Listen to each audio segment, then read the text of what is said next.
So, you have a very intriguing story, and I would love for you to share some aspects with the world. Do you believe the trauma that you experienced as a teen impacted your first marriage? Absolutely. Not realizing to the degree that I did carry it, it was an undealt with trauma. It was something that I did not talk about or share with others. And so when you enter into a relationship with brokenness, there is bound to be more brokenness to deal with. So sometimes when people experience brokenness, they don't understand that broken crayons still color too. Mm-hmm. But because they don't understand that, they make foolish decisions along the way. Yes. What would you say was your biggest decision that you made as a result of not feeling like you can still color the world? Right. So just a few years ago, I actually wrote a book. It's called I've Been a Fool, Now What?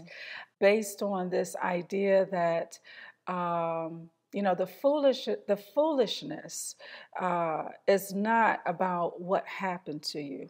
It's in how we respond to it and how we continue to allow what happened to us become that driving force behind our decisions. And so what happens is there are foolish mistakes that I made, but looking back on it, those mistakes were very much tied to things that I had not dealt with. But because I chose to make certain decisions over and over again, instead of dealing with my trauma earlier, it turned into foolishness. Somebody who's listening to this could probably resonate with what you just said. And what I love to tell people, before counting yourself out, that's exactly why God sent his son. So even though you may be making those decisions, it does not discount who you are or what your purpose is. And I think it's so powerful to be able to see you sitting here today saying, yeah, I made those decisions.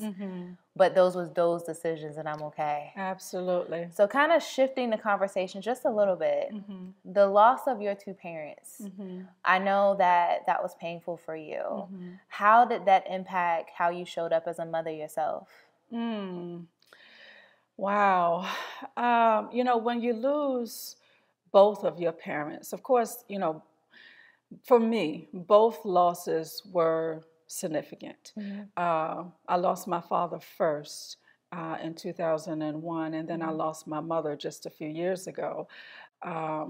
But when you lose the second parent, this kind of a new awareness that it's me now. We know that, yes, I know that God is with me, but there is a certain covering that I felt when at least one of my parents were living. And so when the second parent passed away, my mother, there was a certain emptiness that I felt that I needed to address. And so when it comes to how I parent, I find myself being intentional in my expression to my children about their value, their importance, not just to me, but to the world, that they were indeed created for a specific purpose. And I think that also, I count that as a privilege because every time, through every evolution, it's as if I have come into contact with God's true intention when he created me. Absolutely. And it's taken me a long time to get there and I'm still discovering, but every time I'm closer to understanding, this is the daughter that God had in mind when he created me. So I wrote something down and I want to actually read it to you, okay? You have thrived at being a mother, being a wife the second time around, obtaining 5 degrees to include 2 doctoral degrees, becoming a principal, loving and empowering others. So if you can empower anyone right now, another superwoman today, to have all of that pain, but to come out in purpose, what word of wisdom would you leave with her? Keep going. keep going and keep showing up. Through some of the most difficult seasons of my life, it was not until I personally gained an understanding of who I am in God that my life shifted. Okay. And so when that happened, even after that happened, it was still hard. Yeah. But the victory was to keep showing up, no matter what. Even if I got it wrong, show up. If I got it wrong, if I messed up today, to say, okay, yeah, I'm back, and that perseverance, if you will,